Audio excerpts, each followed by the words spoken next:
Гласот на Америка на македонски. Преку една деценија вашиот прозорец кон САД. А сега, директно од студиото во Вашингтон. Добро вечер. Го гледате ТВ журналот News Flash на Гласот на Америка на македонски јазик. Јас сум Лилица Китановска.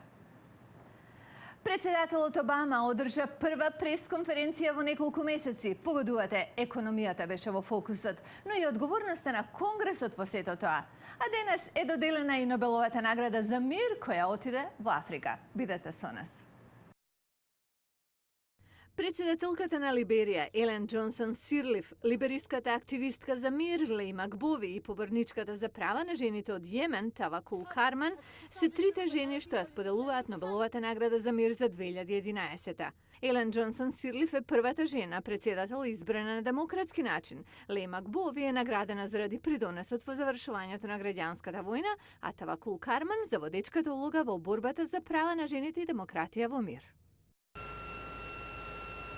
А од другите вести одбележуваме еден јубилеј. Денеска е 10 годишнина од инвазијата на Авганистан, предводена од САД, со која беше соборен Талибан, што започна за помалку од 1 месец од нападите на Соединетите Американски држави на 11 септември. НАТО планира префрлање на безбедносните надлежности во земјата кај афганистанската влада во постепен процес што ќе заврши до крајот на 2014 година.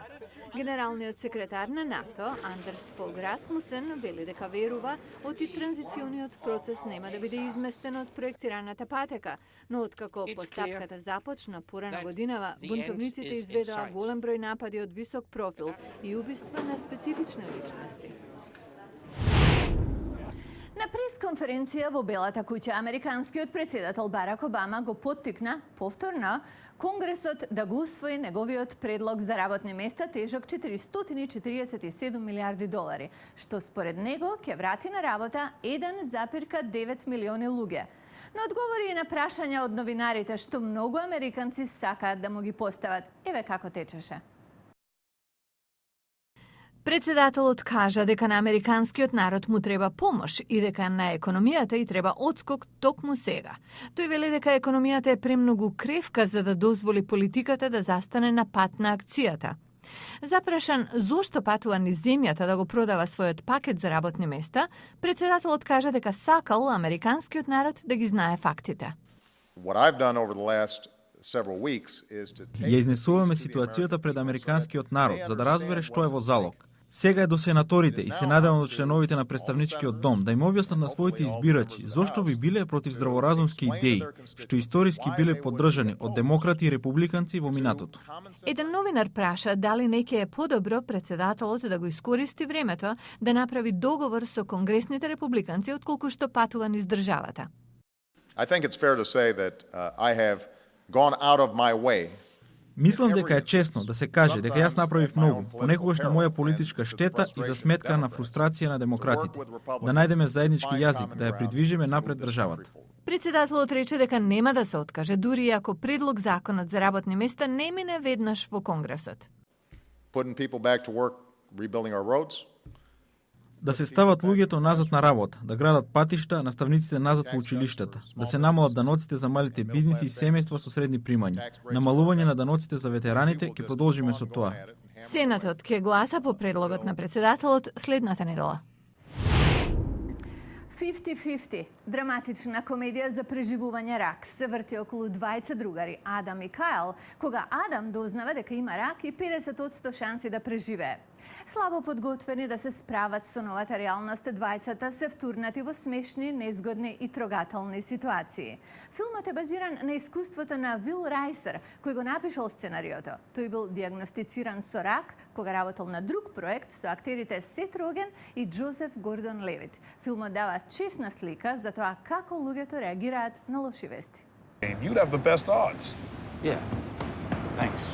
Okay, let's get to work. You don't want coffee? I'm awake now. Кога Адам, продуцент на вести од Сиетл, им ги кажал лошите вести на блиските пријатели и на семејството, реакциите биле полоши од што очекува. I'm moving in. What? No. No. Mom, no. I'm your mother, Adam. No, exactly. That's why. And Mom. Адам, кога го игра Джозеф Гордон Левит, стоечки ја прифаќа ситуацијата и се фокусира на смирување на оние околу него кои имале своји проблеми. Рейчел, девојката со која Адам се забавувал, е предизвик. Таа се чувствува виновна, има мешани чувства и прави напор да помогне. Surprise! His name is Skeletor. He's a retired race dog. You got me an old dog. Oh, well, he's not that old. Рейчел го напушта Адам, но другар му Кайл останува со него. Тој е тука кога Адам се чувствува осамен и уплашен. Сет Роген го игра Кайл, кој вели многу погрешни работи, но има добра душа. Help me help you. Get laid. You really think that a girl's gonna go for me just because I have cancer? For the millionth time, yes! Расположението осцилира, од хумористично до трогателно. Анджелика Хјустон ја игра мајката на Адам, која страда зашто синот не ја дава да се грижи за него. Кайл не знае како да се справи со собствените чувства. Сето тоа изгледа многу реално, многу човечко. Затоа што се темели на животната приказна на Вил Райсер, сценаристот. It makes people less afraid to talk about it. And also Луѓето ги прави да не се плашат, да сватат како тоа изгледа.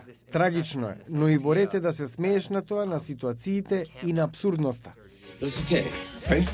На крајот сте изненадени колку сте се идентификувале со протагонистот, обичен човек, кој сваќа дека не може да ја контролира болеста, но може да ја контролира реакцијата на неа.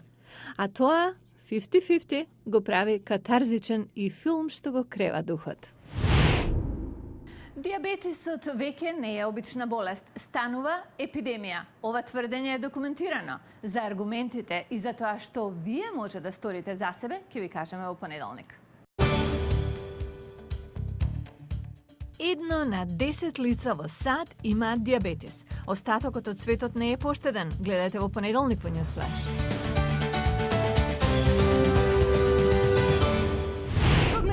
Newsflash на гласот на Америка на македонски јазик. Јас сум Лилица Китановска од студиото во Вашингтон.